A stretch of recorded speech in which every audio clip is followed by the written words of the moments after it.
We are highly performing professionals that are totally ready. But you know what? That's the current state of genre fiction, short fiction markets, right? Like it's all a whole bunch of people who love it trying to do it. Yes. Oh, sorry. Thank you, Victor. So let's go ahead and introduce ourselves and our topics. Again, you are here for the current state of genre short fiction markets. This panel has been assembled to talk about that topic and help you guys answer your questions about where we are right now in the current state. So we're going to go through and introduce ourselves shortly and talk about what our interface is with this topic, why we think we were properly selected for this panel. And then each person will speak for a short period of time about what they think is coming up for them most presently in genre short fiction markets. And then we will open for questions during the last 10 minutes. If we sort of run out of speaking points before that, we will take questions early. Everyone okay with that? Okay, let's go ahead and start with Jason. Jason, who are you and why do you think you were invited to speak on this panel? First of all, can everybody hear us?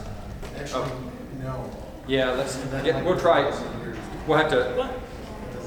It doesn't work? Oh. Why isn't the sound working? Oh.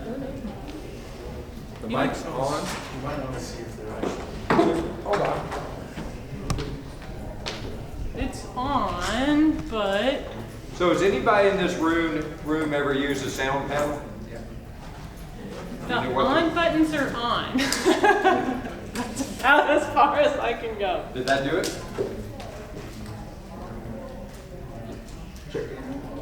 Check it again. Is there a power strip somewhere that we haven't Yeah, it clicked? looks like something went out. I'm gonna just mention it to someone. Give me 2 seconds. It's taped there. This button is on.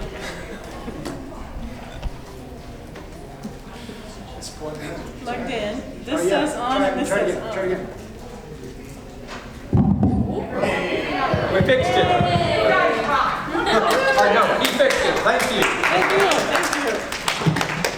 you. Okay, is that better? Yeah. Okay, my name's Jason Sanford. I'm a science fiction and fantasy writer. I've published probably more than 50 or dozens of short stories in various magazines such as Asimov Science Fiction, Interzone, Analog, Beneath Ceaseless Skies, and a number of other places. My first novel, Plague Birds, came out a couple of years ago and was a finalist for the Nebula and the Philip K. Dick Award. I also am a journalist, and I report on the science fiction fantasy genre through my genre Grapevine, and you may have seen a little bit of controversy about the Hugo Awards earlier this year. I wrote, myself and Chris Barkley, we wrote the report on that got picked up worldwide by almost every media outlet. So if you heard about the boo-ha-ha with the Hugos, yeah, I kind of stirred that up. So that's me. Hi, I'm Lyndsie Manusos. I'm a little bit of everything. I'm an associate flash fiction editor for an online journal called JMWW. I'm a senior contributor at Book Riot, and I really like to focus on covering the science fiction and fantasy journals in my articles. What else? I've reviewed for Publishers Weekly. I'm also a short fiction writer. My fiction has appeared in the Magazine of Fantasy and Science Fiction, The Deadlands, Lightspeed Magazine, and recently one of my stories got picked up for LeVar Burton Reads. That was a dream to hear that. And then my debut novella is coming out with Psychopomp called From These Dark Abodes. So I have a lot of perspective on that. All right, I'm Jason Ray Carney. I am a professor of English at Christopher Newport University in Tidewater, Virginia, where I teach the history of literary criticism. I'm a reviewer for the Los Angeles Review of Books.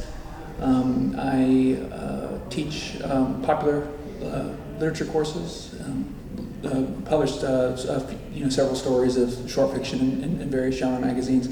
And I think the reason why I'm on this panel is because I founded about 5 years ago an independent press, Spiral Tower Press, and we publish 3 zines. They're PDF free-for-all zines, and One is called Whetstone, amateur magazine of sword and sorcery. One is, thank you, Witch House is cosmic horror, and then most recently we did Way Station, which is space opera. And yeah, we organized a little con and a panel. I mean, a APA. So it's a lot of fun. Thank you. Also, I'm very bad at panels, so I'm nervous right now. So I apologize. It's okay. You're with your people. Hi, I am Karen Menzel. I used to be Karen Bovemeyer, but then I met this really great person at a board game party and married them, so my name is different now. But I'm still the same gay pirate romance and also science fiction, fantasy, horror author. I think that I work at Iowa State University, where sometimes I teach speculative fiction courses. But I think I was invited to this panel because I spent many years being the associate editor or assistant editor for Pseudopod podcast magazine. And I've done lots of other work with the Escape Artists group. So I've seen a lot of that. I've got about 80 publications across short fiction and poetry, novel, novella, and so on. And I'm not sure if my ID number for my GenCon badge is the lowest in the room. Does anybody have lower than the number 708? You do? Yeah.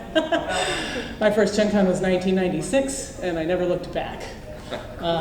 So, the current state of the short fiction genre market.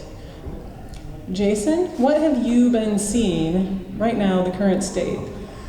Well, and this is speaking more as a journalist. I've been covering the state of the short fiction market here in the genre, and you need to know short fiction is my first love. I love genre magazines. I grew up on them.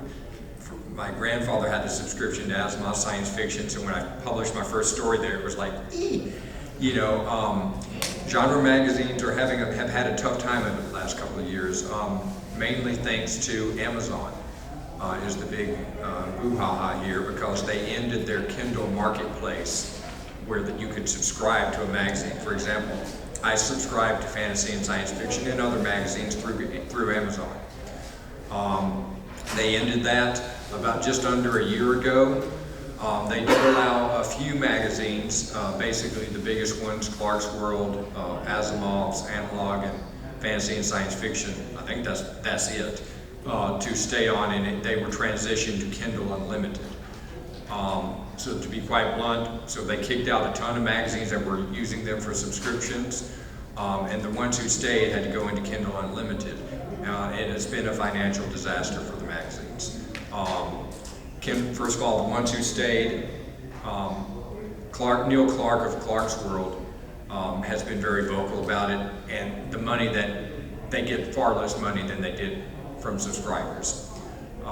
The other magazines, off the record, same thing, but they're trying not to. They're trying to do stuff, so they're trying not to make Amazon mad.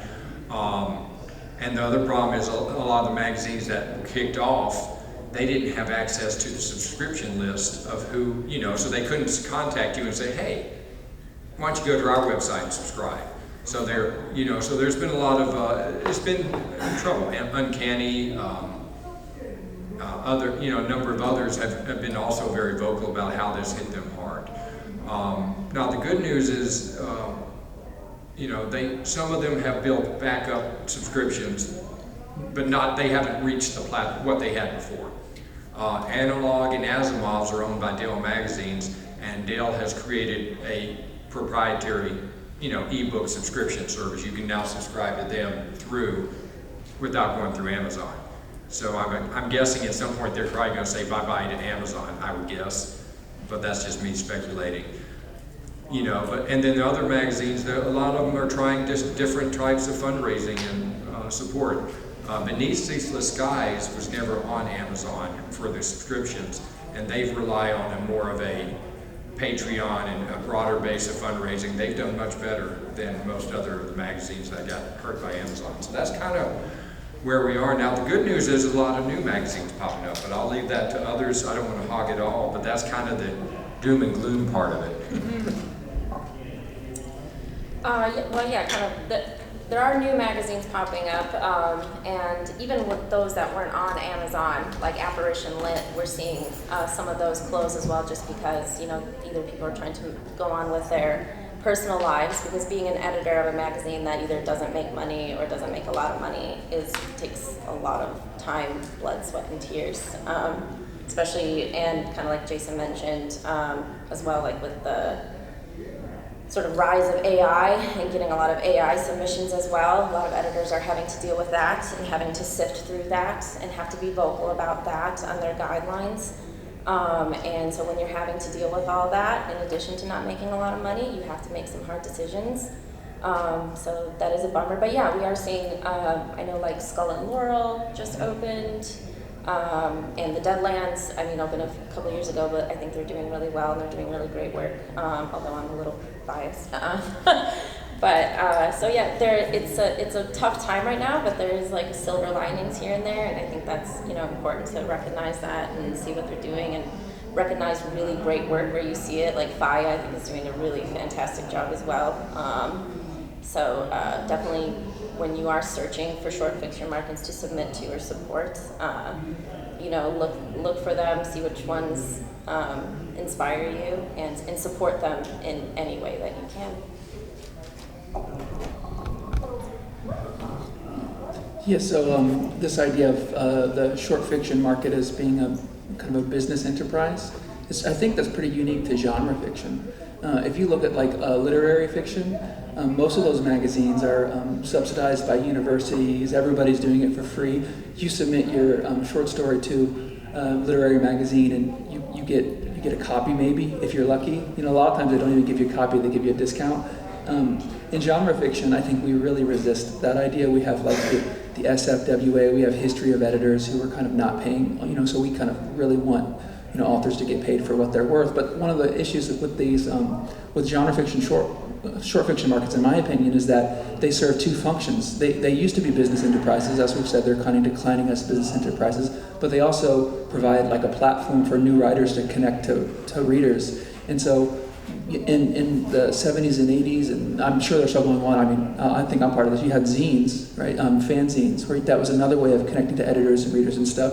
I'm wondering if like the zines and the short fiction markets need to kind of come to terms, and also like it feels really bad to you know, take somebody's fiction and not pay them that SFWA wage, you know. But there's this you know, term honorarium that is part of like the academic world, and honorarium is like, it's a really useful word. It means like you're worth more. We can't afford it because we're a nonprofit, and so here's an acknowledgement of your value. And I think for a lot of up and coming writers who are short fiction writers, if I be a little polemic today, is that maybe genre fiction needs to kind of come to terms with the fact that short fiction markets are not business enterprises anymore. Maybe they are. Maybe there can be a few, you know. But if you're an up and coming writer, just look at those duotrope statistics and see what their acceptance rates are. It's very discouraging. If you're like an 18-year-old and you've written a short story, you submit to fantasy and science fiction, you know, it's less than 1% acceptance, and form rejections don't help anyone, right? So what we need, I think, is a robust amateur short fiction market. So that's all I'll say for now. Get you a chair.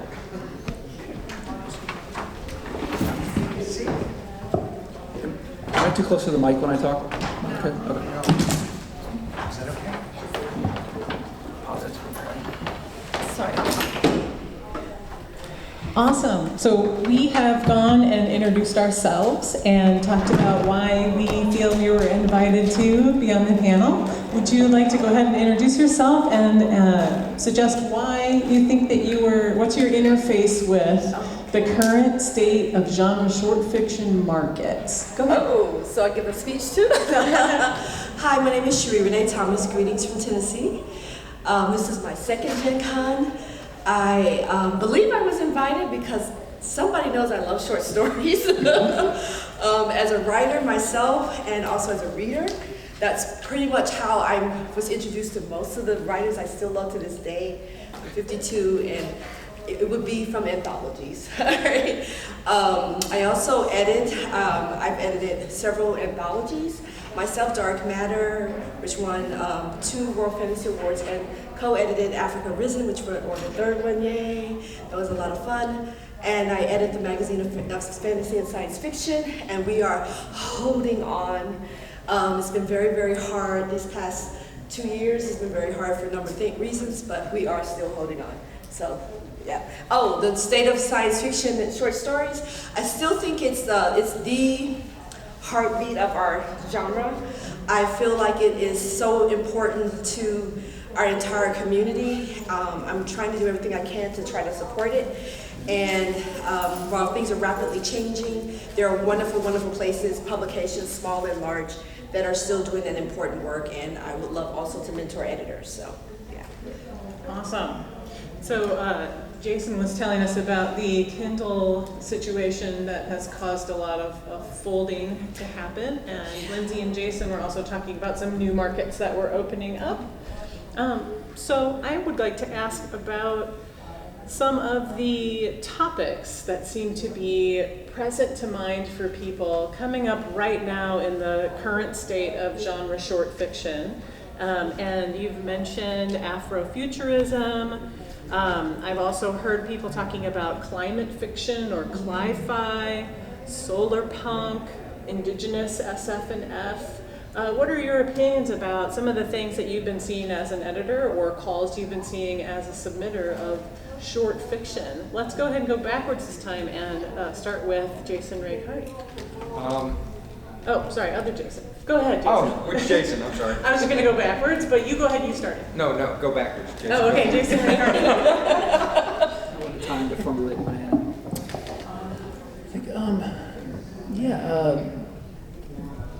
I think, let me think here. So for Whetstone, right? Whetstone it's a genre-specific magazine, so we get a lot of sword and sorcery submissions.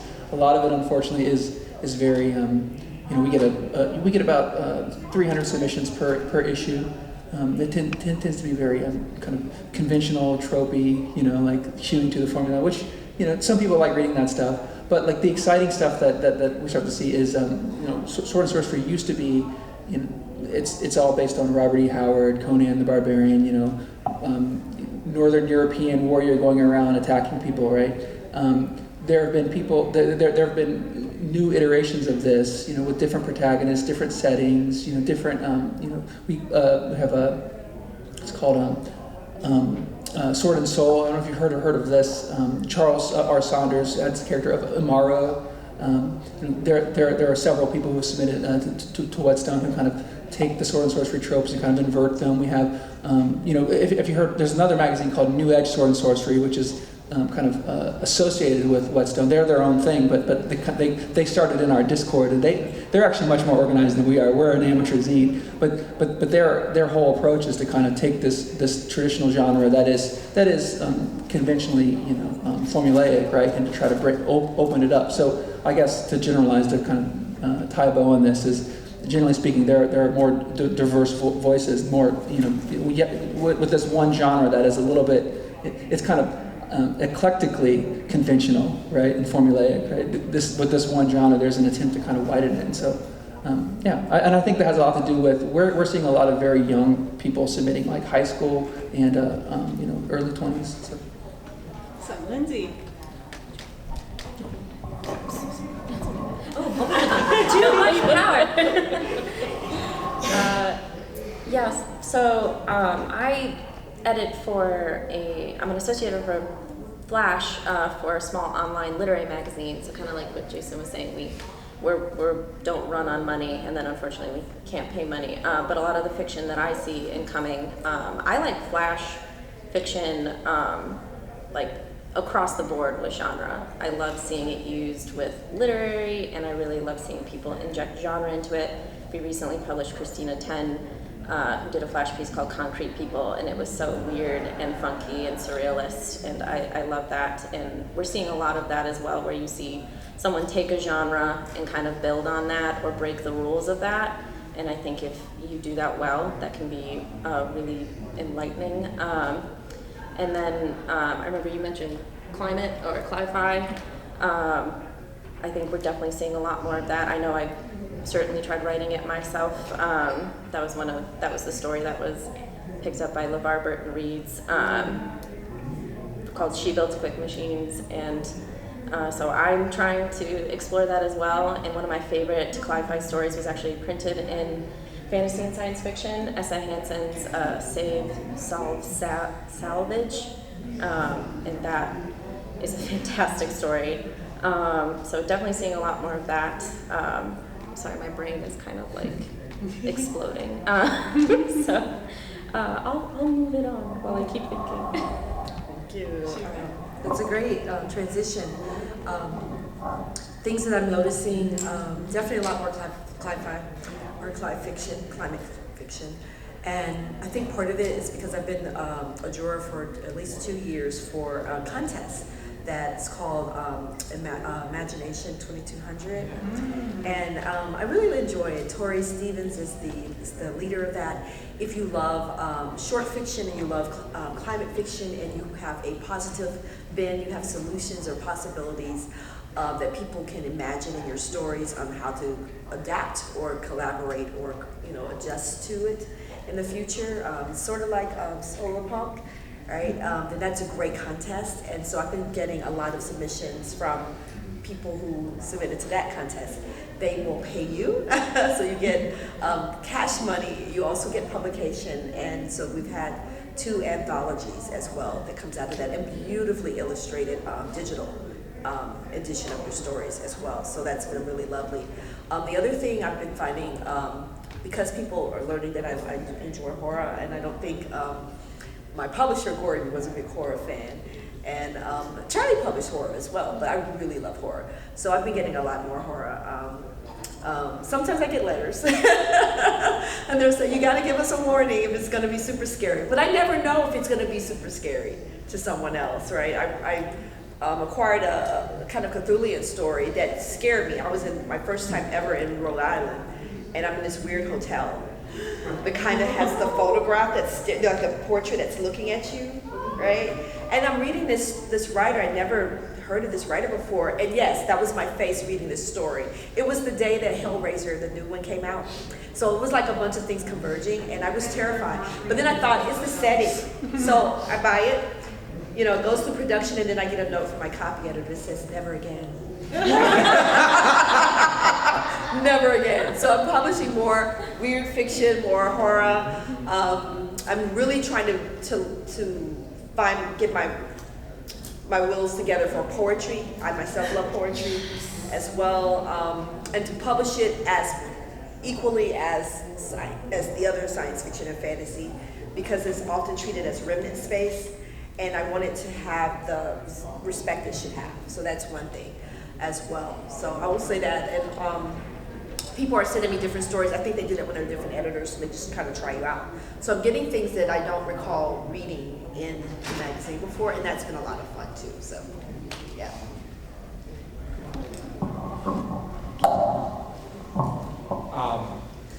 While I still write a lot of short fiction, I also read a ton of the magazines, fantasy and science fiction, Apex, Deadlands, just many others. The trend I'm seeing is what has existed for decades, is that a ton of new writers are still finding their first publications in genre magazines. And so, most of the magazines that you read, you will find a new voice or two in them. I know you publish a ton of new writers, and that's wonderful. And it's just exciting when you can read someone you're like, okay, this is someone I'm going to keep an eye on.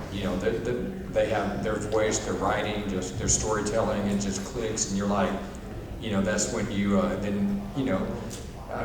over the last year, decade or two, I've seen, writers who I was like, wow, I love this new writer short story, and then, a few years later, they're hitting the bestseller list with their novel or something like that. I think genre magazines are still very receptive to new writers. If you're trying to go, I'm not talking about self-publishing, but if you're trying to go a traditional publishing route with a novel or something like that, you have to get an agent. It can be difficult to submit to the bigger presses. I do know we have a panel later about independent presses, and we'll talk more about that. It's a separate thing, but it can be difficult to get your foot in the door as a new writer for your novels and stuff like that. but the science fiction and fantasy and horror, to a degree, genre magazines are very receptive to new writers. All the editors read their own slush. You know, they are looking for new writers, they're looking for new voices, and I don't think that's changed. That's still the trend I see. It's kind of, in my opinion, that's one of the best things about genre magazines and why they're so important to our to the whole genre. Yeah, I'll confirm that as the assistant editor for the Pseudopod Horror Podcast magazine. We definitely were looking for new writers. We also would be open for like a 2-week period and get 900 stories. And then my job was to spread those stories across my like 16 readers and go through the ones that they forwarded on to me. But I'll tell you that like other panels will probably tell you it's not necessarily that your story is bad if you don't get accepted. We might have 2 that are really similar and we just really have to struggle to pick one. We only have a few slots, so we have to pick, you know, very carefully. And man, sometimes I'm just utterly heartbroken that we can't publish something that I think is super great. They just didn't quite stick the ending, right? Like the whole story is awesome, the beginning, the characters, the setting, what's happening in the story. I'm just like, oh, this is so great. But then the ending, like they just didn't quite cinch it, and me as an editor, I'm not sure how to or where it was going. But I've got this other story right here that's kind of similar and just has a great ending and is also really good. You know, like make sure you're sending your stories complete with that beginning, middle, and end, and you know, show off what you've got. But it doesn't necessarily have to be perfect. You just have to help us fall in love with it. So we'll fight with the other editors to get it higher up the chain. Okay, so we have been talking about some of the topics we've seen coming through. We've heard submit to contests is a piece of advice that we've gotten here. We've heard that form letters of responses are not necessarily very helpful, but some of the smaller markets and contests and other places that you take a chance on and you submit your story to will actually give you some feedback of why they didn't take your story. And Escape Artist, Escape Pod, Pseudopod, Podcastle, and especially Cast of Wonders, there in the Escape Artists group, we've always really tried to give a little bit of advice when a story has made it to the top. And as Alex, one of the editors of Pseudopod says, close but no cigar, we try to give a little bit of advice, like why we didn't. So like if you're not submitting your stuff because you're scared, be thinking about it as a learning experience, even if you're getting rejected. Another point that I wanted to make was somebody mentioned seeing a pile of things come in from another call. So we saw a lot of that at Pseudopod where there'd be some other call that would come out and everybody would try and write a fungus horror story. And then Pseudopod would get this giant pile of fungus horror stories, and we're like, oh, that's what's happening. Like, we figure it out, right? So just like Jason was telling us, twist it on its ear. Find a new way of looking at something, because we want to see something a little bit different. What advice would the other panelists have for, say, you've got a story, it was rejected from another call, you guys have revising advice, finding a market advice. Let's start from the other end this time, Jason Sanford. Yes, so actually I keep, when I get a rejection with my short stories, I usually, if I get any feedback, I'll decide whether or not the feedback resonates with me. If it does, I'll make changes before I resubmit it. But even when I get, I'm bad about it, and some authors don't do this, and if you don't, that's fine. If I get a rejection, usually I'll go through the story another time.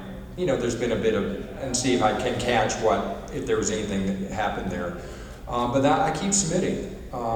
My first story that was accepted for Asimov's science fiction, I did not write for Asimov's. I'd been rejected by Sheila Williams a billion times, but I'd had a story that got accepted, one of my earliest ones, in analog. And so I said, hey, wow, analog's a hard market to get into. Let me write a sequel to the story. And I was sure that it'd get accepted. Nope, it got rejected. I've never published anything else in analog. And I was like, well, crap, I wrote a story. that just for analog, what I'm going to do, I sent it to Asimov and she took it. It was my first publication there, so just keep submitting them around. But usually I take a rejection as a chance to go through with clear eyes and just go through the story again and see if there's anything that might be tripping it up. But I keep submitting it to different places. You know, that's the best thing. I mean, you just got to know that, you know, like Karen was saying, sometimes you don't know why a story was rejected. It doesn't mean your story is bad or didn't work. It may be that if you wrote a vampire story, it may be that they just accepted a nearly identical one. You don't know what's going on behind the scenes. You know, so if I have a story that works for me, that I like, I'm going to keep submitting it until I find a home for it. You know, if I care about the story that much. When I first started submitting work for publication, I had an Excel spreadsheet. And I would keep track of all the story titles and where I sent them, the date I sent them, and if there was a response. Because sometimes you don't get a response at all. And what, you know, and if I got a personalized rejection or not, and what did they say? And that helped me create a queue. So I would say have a queue of places where you would love your work to be published, and always go where you would love your work to be published. And ideally there will be a place that you have read before, so that you have a sense of whether or not your work is going to be, you know, in their wheelhouse, or if it's going to be a real kind of stretch for them, or if you think it'll hit a particular editor a certain way. And move from there. Sometimes your queue may be based on strictly money, right? Who pays the most, right? And you go from there. Start with the New Yorker and go down or whatever. Or start with Zoe's all story, even though that he takes all rights because he's going to do movies. So, but go from there and go to the last place that you'd be happy for it to be published, and do that.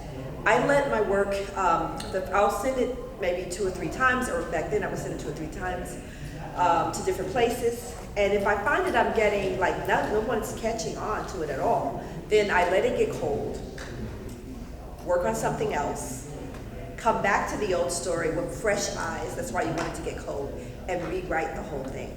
Rewrite it, because maybe it's just not unpacked enough for readers to care. Maybe it's told from the wrong point of view altogether. And maybe I haven't put enough of myself into it, where it's a very unique lens in which I'm telling a familiar story. So, and then that can help send it back out that way. Yeah.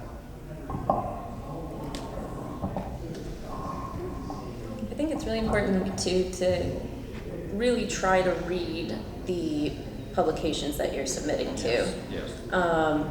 And try to keep up with, you know, who's the editor at the time as well, recent issues, old issues. Really try to find a story that you're like, wow, I really love that. And maybe you have something in your queue that is not the same, but like maybe has a remnant of that in it, or an inspiration from that you could send the editor. So definitely read the publications and support the publications if you can that you submit to. I think that's so important, because like we were talking about earlier, they are struggling and you want to, you know, support them as well as submit to them. Because I think for a lot of magazines, I think you'll see that they have a lot more submissions than they do subscribers. So keep that in mind. And then when you are submitting, my first pro publication was with Apex magazine, and they're so wonderful. And actually, speaking of Apex, they are, I believe, for August and September, or one of those, double check their guidelines, they are opening to only unpublished writers. So, yes, August and September, okay, yeah, definitely check them out, because we are, like Jason said, we are seeing more. Not only have they always been interested in new writers and debuting new writers, that we're seeing even more of that lately, really trying for particular calls for unpublished writers, and marginalized writers as well. And I think that's super important. And then just thinking of my journey, get really comfortable and friendly with rejection. It is not an attack on you. It is a learning experience. While preparing for this panel, I decided to take a peek at like both my submittable rejections, and then I have a folder in my email of rejections and acceptances, and I think my rejection folder had like 600 emails, and my acceptance folder had like 100 emails. And so percent-wise, I'm not a math person. That's not great, but that's also quite normal across the board for everyone. Even the most successful writer that you know probably got a rejection this week. So keep that in mind, be friendly with it. I think of it as intrusive thoughts. You acknowledge them and then let them pass. And absolutely take into account the feedback that you get, but also don't let the rejection get you down. So I'm reluctant to give advice because that's just not who I am. But I'm gonna rehearse advice I have received from a mentor, and a mentor told me to submit for rejection. Like you submit knowing that you're probably not going to get accepted, and then if you're doing this often enough, then eventually you get an acceptance. It's a surprise, right? It's a delight. So I'm not sure what you think about that. I also study. I'm a professor, so I study historical authors and their practices, and something that continuously comes up. Authors have a lot of ephemera, right? We just see their finished work, right? The books on the shelf, but we don't see their writers' trunks, filled with manuscripts that didn't take off or stories that were rejected. One of my favorite stories is Ernest Hemingway is this famous modernist writer, great author, whatever. But he had all these rejection slips from pulp magazines. That's pretty cool. He couldn't get into the pulp magazines. Anyhow, so yeah, the trunk, submit for rejection.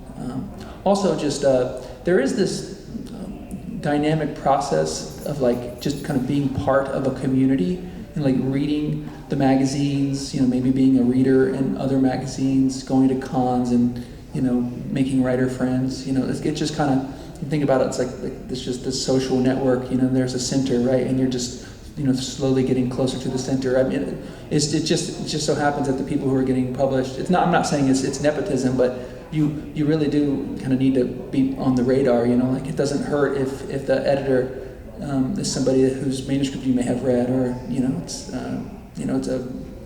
you've read for them in another magazine, or you've had a conversation with them at a con. I don't know if this sounds nepotistic, but it just happens. So yeah, that's all I'll say.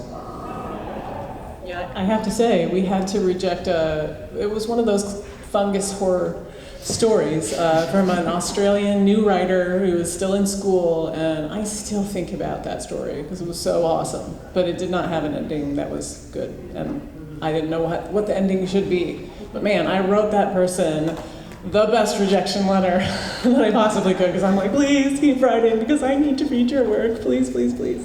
So yeah, sometimes your rejection broke someone else's heart as much as it broke yours. So please just continue submitting. Okay, so now we talked a little bit about the business of writing. We talked a little bit about some publications can't afford to pay the full SIFWA rates of 8 cents per word, I believe. Other publications can pay more than that. So when an author is thinking about the current state of genre fiction, knowing that there's been some trouble with Kindle and supporting, what are the panelists' current thoughts on pay for publication places where you pay a $3 reading fee, which would be the, more professory stuff we're used to, not getting any money for academic anything, right, Victor? What's your current opinion on that? And also submitting to not-for-pay markets and submitting for less than SIFWA qualifying markets. And let's start from this end again with Professor Carney. Yeah, I think that the zine ecosystem in genre, there needs to be some growth there. I mean, I might not know about a lot of zines, but I think zines are really useful, and there's you could start one right now with your friends, right? And then like amateur press associations from like the 40s and 50s, like these are alternatives to professional markets that are going to pay you for your I guess what I'm trying to say is I'm very comfortable with like amateur publications, and I think there's nothing really wrong with that term amateur. That's why the zines that I publish, it's part of the title, amateur magazine, and sort of, because amateur doesn't mean bad, it just means for the love of it, right? So I'll say that, but I also would say that I guess I'm reluctant with those readers' fees. I'm not completely sure what's at stake there. I know in academia they do that a lot, because a lot of times it's hard to get help. You get these really busy people, and you're asking them to read and spend some time. So I think it's fair for some, like maybe a really big magazine, to ask for like a reader's fee. I also see that maybe being abused to some extent. So vet who's asking for those reader's fees. But that's all I'll say about that. Oh, and let me reiterate. I think that zines are great. I have a lot of friends who've been published in zines, and then they never took themselves seriously as writers. They were readers and fans. And then they get like one zine publication, and it's real. It's in their hands, and they're flipping through. They see their name in print, and then like within a couple of years, they have like a novel. So it's like it's really it's a public service to kind of participate in the amateur press, I would say.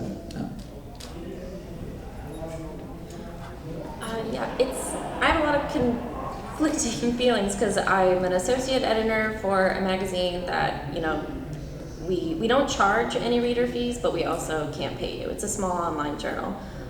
What I like about small online journals or smaller journals, despite the fact that they can't pay, is it sometimes is a great entry point for writers as well.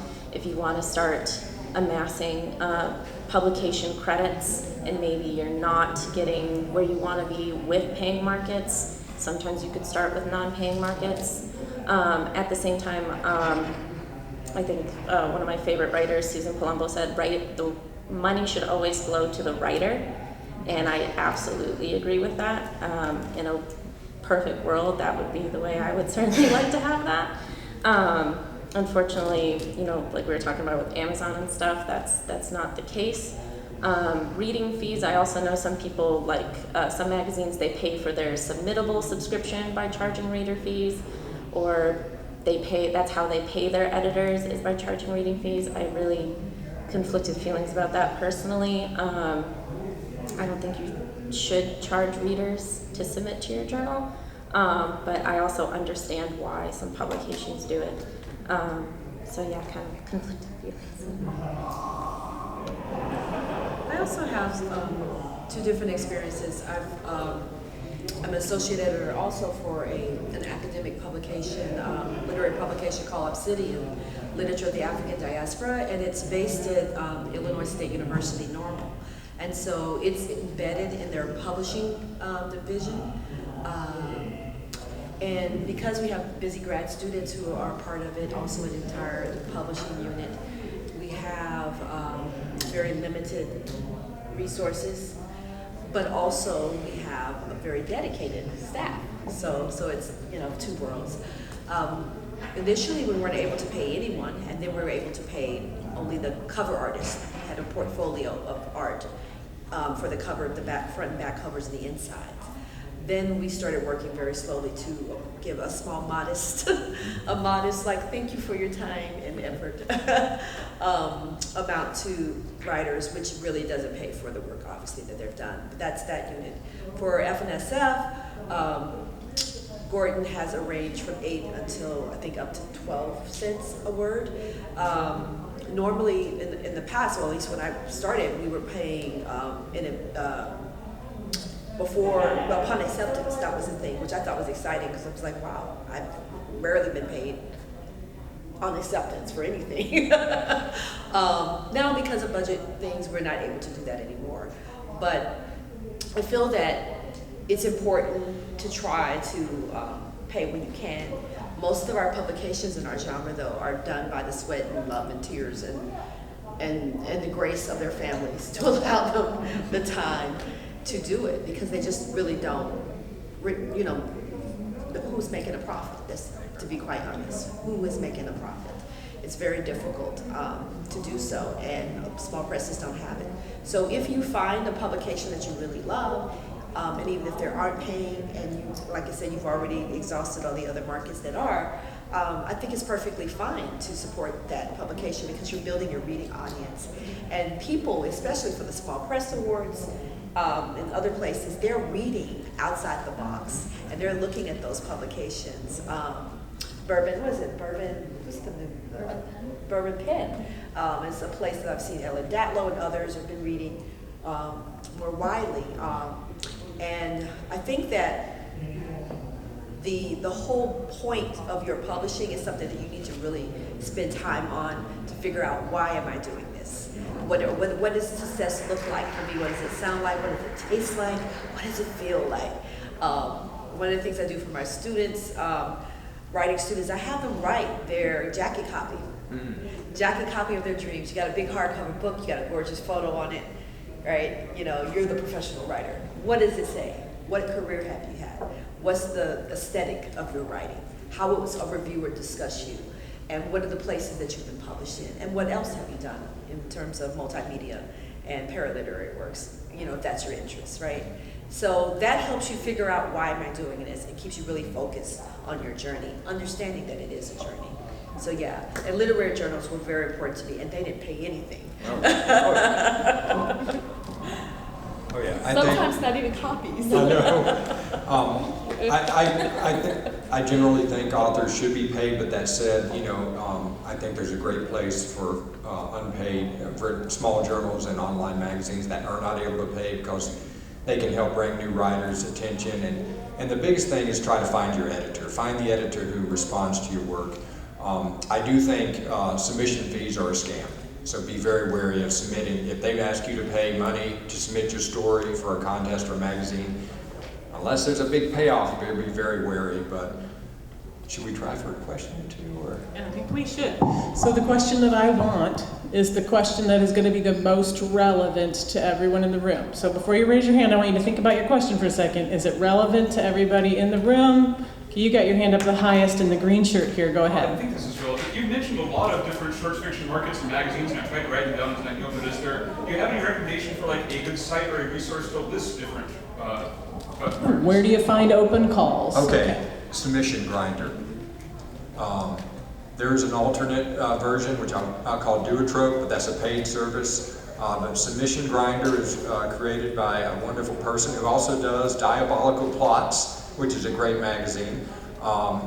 You can search every type of market out there. It can lead you to it. Again, you do want to be reading these places. Don't just submit blindly.